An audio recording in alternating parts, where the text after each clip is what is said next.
드라마 수지 맞은 우리 89회입니다. 나영이가 진태 서재에 몰래 들어와서 유전자 검사 결과지를 훔쳐보다가 딱 걸리고 말았어요. 너 지금 여기서 뭐 하는 거냐? 나영이 뭐라고 답변할 것 같나요? 영상 보니까 진태 책상 위에 찻잔이 놓여 있네요. 그러니 나영은 당연히 아버님 저는 찻잔 치우러 들어온 것 뿐이에요. 그러다가 그냥 책상이 너무 멋져서 아무 생각 없이 서랍을 열어본 것 뿐이에요.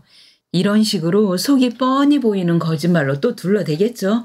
그런데 뒤이어 진태가 너 지금 나 협박하는 거니? 이렇게 말하고 있어요. 도대체 나영이 무슨 말을 했기에 진태가 이런 말을 하고 있는 걸까요? 아마도 진태는 네가 본 거 절대로 다른 사람에게 발설해서는 안 된다. 그럴 사정이 있어서 그래. 알겠니? 이렇게 말을 하니까 나영이 속으로 옳다구나. 시아버지 약점 잡았네. 이걸로 물고 늘어지면 되겠네. 이런 생각에 어휴 아버님 왜요? 이건 꼭 어머니께 알려드려야 해요. 어머니 평생 소원이시잖아요.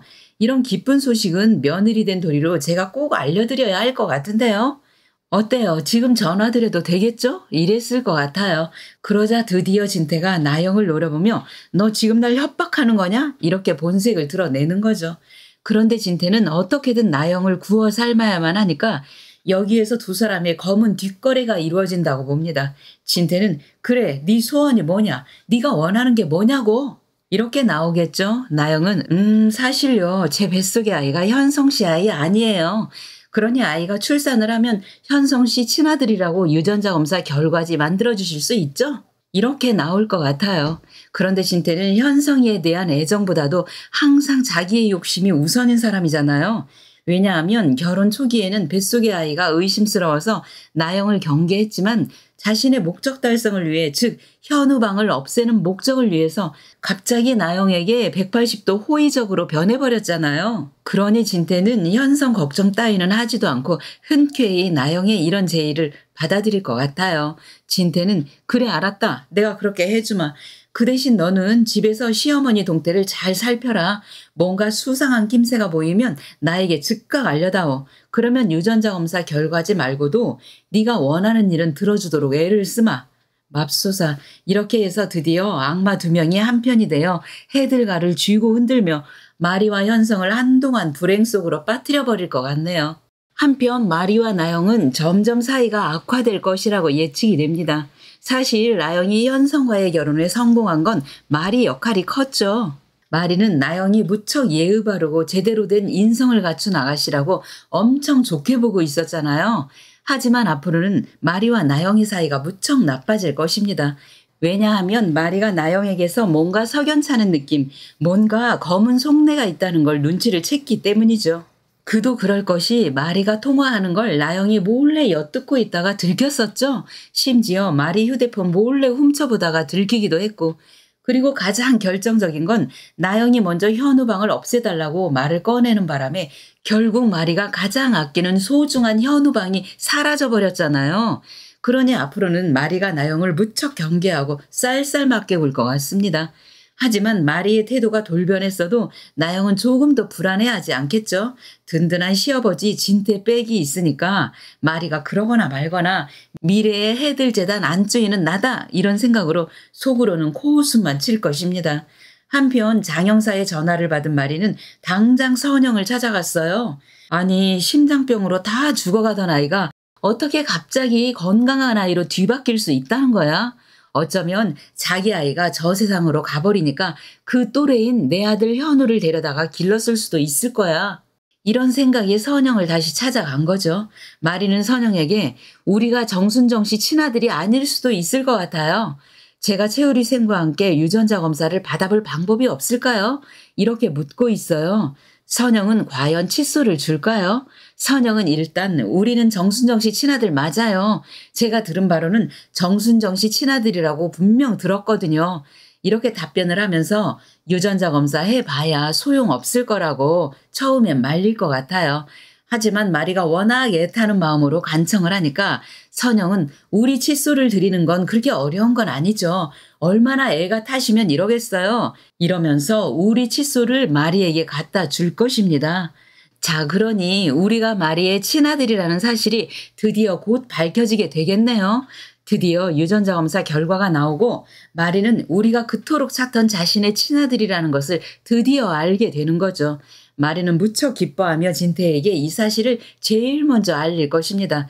진태는 속으로 드디어 올 것이 왔구나 이렇게 참담하겠지만 겉으로는 무척 기쁜 척을 하며 오, 내 아들 현우를 드디어 찾게 되다니 정말 너무 기쁘네요. 이러면서 가식을 떨겠죠. 나중에 우리가 기억이 돌아와서 진태에게 아빠 왜 그때 날 혼자 놓아두고 돌아오지 않으셨어요? 내가 얼마나 기다렸는데요. 이렇게 말을 한다 해도 아들아 그게 무슨 소리야? 아빠는 네가 걱정이 되어서 진짜 금방 돌아왔어. 그런데 네가 없어져 버려서 얼마나 사내 방송을 해대고 미친 듯이 찾아다닌 줄 아니? 이러면서 네가 너무 어려서 기억을 잘못하고 있는 거야. 이렇게 몰아붙일 것입니다. 그러니 진태가 우리를 일부러 버렸다는 증거는 아직 밝혀낸 게 없으니 마리는 진태를 의심하지 않고 한동안 평화로운 일상으로 돌아가게 될 것입니다. 마리는 한평생 소원인 아들을 찾게 되었다는 기쁨에 진태에게 전처럼 쌀쌀맞게 대하지도 않고 오히려 그동안 당신을 힘들게 해서 미안하다고 사과까지 하면서 진태에게 사과하는 의미로 살갑게 굴기까지 하는 거죠. 한편 마리는 유전자 검사 결과지를 받고 진태에게 알린 후 바로 친아들 우리에게 달려갈 것입니다. 하지만 우리는 이미 충주 분원으로 떠나고 만 후가 되겠네요. 아이고 내 집에서 따뜻한 밥 좀 먹이면서 그동안 못다한 엄마의 정 좀 베풀고 싶었는데 만나자마자 이렇게 헤어져 버리다니 마리는 한이 맺힐 것 같아요. 그러니까 예고편에 보니 수지가 우리에게 달려가서 오빠 제발 떠나지 말아달라고 애원을 하는 장면이 나오잖아요. 그런데 애원하는 장소가 버스 터미널이에요. 우리가 이미 버스 터미널까지 갔다는 것은 첫째는 충주 분원 전출에 그 이전에 동의를 했다는 거죠. 그리고 둘째는 선영의 파양을 받아들였다는 거죠. 그리고 셋째는 수지와 연인 사이로 돌아간다. 이런 내용들을 모두 암시하는 복선이라고 해석을 합니다. 아무튼 그래서 우리가 충주 분원으로 떠나기는 할 것 같아요. 하지만 충주에서 오래 있지는 않을 것입니다. 마리는 우리가 자신의 친아들이라고 밝혀진 이상 우리를 충주에 결코 오래 두지 않겠죠. 머지않아 분명 본원으로 다시 불러들일 것입니다. 그리고 마리의 요청으로 머지않아 우리는 해들가로 거처를 옮길 것입니다. 그 뒤를 이어 우리는 수지와 결혼을 하게 될 것 같아요. 그러니 우리 부부, 현성 부부가 시부모 집에서 함께 살면서 수지와 나영의 불편한 동거가 다시 시작될 것입니다. 하지만 나영은 식구들 앞에서는 수지에게 살갑게 대하는 척을 하다가 둘만 남게 되면 눈 흘기고 싸가지 없는 말들을 내뱉는 짓을 여전히 계속하게 되겠죠. 하지만 이것도 오래가지 못하고 식구들에게 나영의 두 얼굴이 다 들통나서 모두들 나영에게서 등을 돌려버리게 될 것입니다. 그리고 결말에는 진태가 우리 버린 것이 다 들통나고 마리와 우리 유전자 검사 결과를 진태와 나영이 짜고 속인 것도 다 밝혀지게 될 것입니다. 그래서 결국 진태는 죽든지 철장 신세를 지게 될 것이고 나영은 현성에게 버림받고 당연히 이혼도 당하고 그토록 떠나기 싫어했던 애들가에서 영영 쫓겨나게 될 것이라고 예측해 볼 수 있겠습니다. 시청해주셔서 감사합니다. 구독과 좋아요 눌러주시길 부탁드릴게요. 감사합니다.